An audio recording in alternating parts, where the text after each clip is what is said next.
মুসলমান হিসেবে আমরা বিশ্বাস করি এই পৃথিবীতে এবং পৃথিবীর বাইরে যাবতীয় যা কিছু আছে, আমরা যা কল্পনা করি, যা কল্পনা করতে পারি না, সকল কিছুর মালিক একমাত্র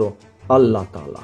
একমাত্র আল্লাহ রাব্বুল আলামিন। আমরা শুনেছি অনেক কিছু একটি রাজনৈতিক দলের কিছু ব্যক্তি বা বেশ কিছু ব্যক্তি বিভিন্ন জিনিসের টিকিট বিক্রি করে বেড়াচ্ছে, বিভিন্ন জিনিসের কনফার্মেশন দিয়ে বেড়াচ্ছে। তো এখন আমি যতটুকু বুঝি, অনেক মুরব্বী ব্যক্তি আছেন, বুজুর্গ ব্যক্তি আছেন, ধর্মীয় বিষয়, আমি একজন সাধারণ নর্মাল একজন মুসলমান হিসেবে আমি যতটুকু বুঝি, যা আমার না